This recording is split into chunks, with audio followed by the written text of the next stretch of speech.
Bolcuda taksiga 5 qo'ya oladi, bir og'in bo'lsa bunda qo'li yo'q. Bunda ko'tas 4 qo'yib bo'lmaydi. Oshxonamga bir odam yig'lab kiribdi. Boluskam degan kim o deydi. Men desam, "Mash 5im kun tushdi, qanday qilman?" deydi. Kunlik tutib oldi.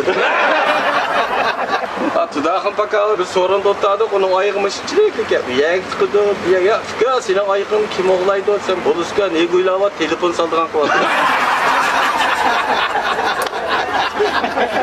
Do'ngmazad bir oshxona kirib, kirsak, chiqib qoliyor, 60 kirdigan bolalar oshxonasiga kirib qopdimi? Dasga baqa bir tamoq qilib turib, ayolga qo'li yo'q kim o'tsam, yo'ldoshim deydi, va ta'lingiz kelsam qanday deydi. Faqat olmaydigan bo'lsa desam, o'lmaganni bek tepidi men.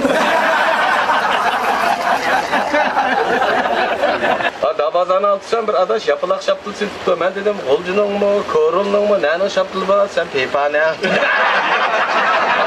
Yaqıp meynatdan çiş ağırıp, doktorxana verip gel, doktorlar görümde çişiniz qara. Size öydükiler çişini ekini kösetmedi. O pencimde 28 traktörünü bir saydap yet, yoğutuğunu tutup attı. Prava qine? Yok. Heycav qine? Yok. Ondan sonra eke aşk işine. Sen mınçılık ağam kız koydu, mında kız ot aldırdı.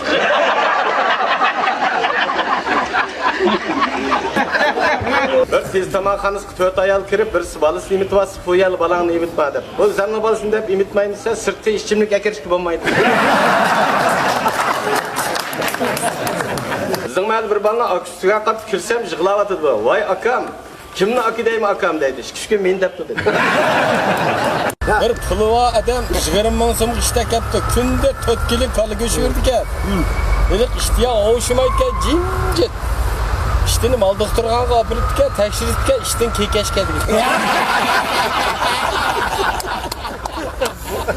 Bir ag'inam bil ketib qolsam, o'qimaga ag'inam bo'lo savoq tishim kelib qoldi dedi. Sen o'qimasan, qanday savoq tishing oldi desam, abim o'qimagan dedi. Tudaxın pakalı ayağını bek yoğa ayağın bir gün öydü tok yok, balları yığıla vuruptu, ayağını balanı toskuna çıkındı, tudaxın toskuna çıkındı. 记得点赞关注哦。